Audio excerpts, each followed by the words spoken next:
All right, let's get right into it, because this is big. Today is January 20th, 2026, and as of tonight, the entire map for artificial intelligence has been completely redrawn. We're talking about a massive $1 trillion bet that is about to redefine who really holds the power for decades to come. And look, that's not just some flashy headline. It's the new reality, for real. A historic announcement has just laid out a whole new world order for technology, and it goes way beyond the usual suspects you're thinking of in Silicon Valley. A new alliance has just stepped out of the shadows, and honestly, the implications are just staggering. So, that obviously leads to the big question, right? If the old guard is on the ropes, what's the new foundation of power? What's the real currency for AI now? And I'll tell you right now, it's not what you think. It's not some fancy new software, and nope, it's not even the latest and greatest chip. The answer, it's energy. Yep, you heard that right. The new battle for who's going to dominate AI isn't happening on some software platform anymore. It's being fought over megawatts and power grids. So you can forget all that talk about a silicon curtain. The real game is about power, raw physical power. And when you think about it, the logic is, well, it's dead simple. You can have the smartest algorithm in the world, the fastest chip ever made, but none of it works without one thing: a massive, constant fire hose of electricity.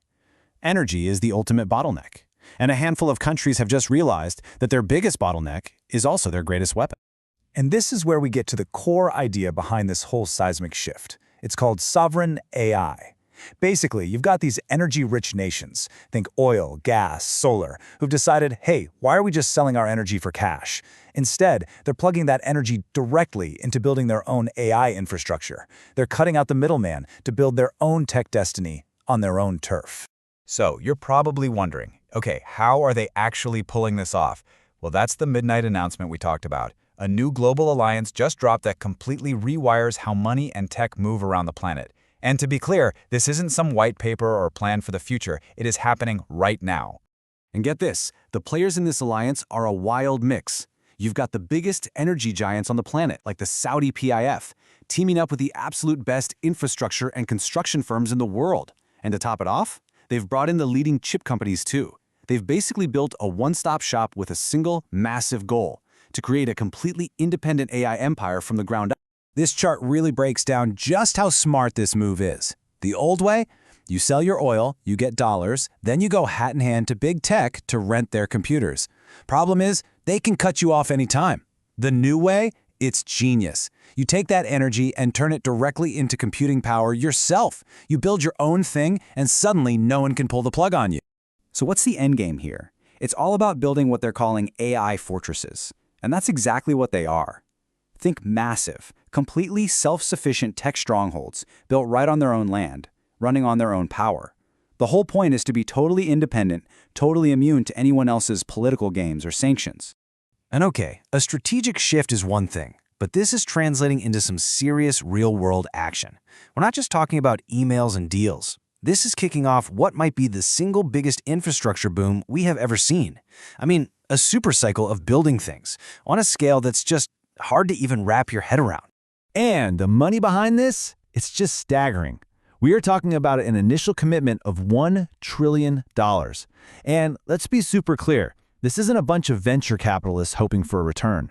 This is national money, sovereign wealth, being put to work to build the literal foundation of their entire future. So where's all that cash going? Well, it's focused on three key areas. First up, you need the juice, power generation.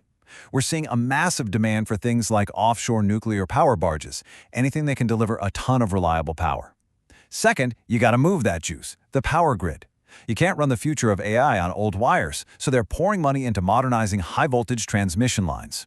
And finally, number three, you have the data center itself, which needs insane cooling systems, like advanced immersion cooling, just to keep these new chips from melting. And the ripple effects are already hitting. I mean, right now. The big engineering and construction companies, their order books have exploded. We're talking over 300% growth year over year. And this isn't for a few quick jobs. These are massive contracts that are creating backlogs of guaranteed work for a decade or more. Think about that. Okay, so if you're trying to figure out what this all means from an investment perspective, the old rules kind of go out the window. There's a new playbook. And a really simple way to get a handle on it is this thing called the PPP framework. The whole idea is that these investments are protected by three shields that make them super durable, even in a crazy world. The three Ps are politics, performance, and protectionism. Let's quickly walk through what each of those shields actually does. All right, first up is the red shield of politics. This is huge because these projects are funded by governments and are seen as critical for national security. They're basically shielded from normal market craziness. This isn't some startup hoping for funding. It's a top-down national priority. The money is guaranteed. Next, you have the gold shield of performance. This is all about moving past the hype. Remember those decade-long backlogs we just mentioned? That means real contracts for real work, guaranteeing real revenue for years. The performance isn't a promise, it's already locked in. And finally, there's the blue shield of protectionism. This is a key piece of the puzzle. These nations are demanding that the work be done inside their borders with local partners. What does that do? It basically creates a local monopoly for the companies that get in on the ground floor. It's a powerful shield against any foreign competitors. When you boil it all down, it really comes back to this one powerful metaphor. You can think of AI as this incredibly complex machine, but for all its brains, it has to have blood pumping through it to live. And in this new world, energy is that lifeblood. The ones who control the blood supply, well, they're the ones who are going to win. So I guess I'll just leave you with this question to chew on. You know, everyone's attention is on the next cool app, the next software breakthrough. But while we're all looking at our screens, something way more fundamental is happening underneath it all. While the whole world is obsessed with the digital, who's actually out there building the real, physical world that all of it depends on?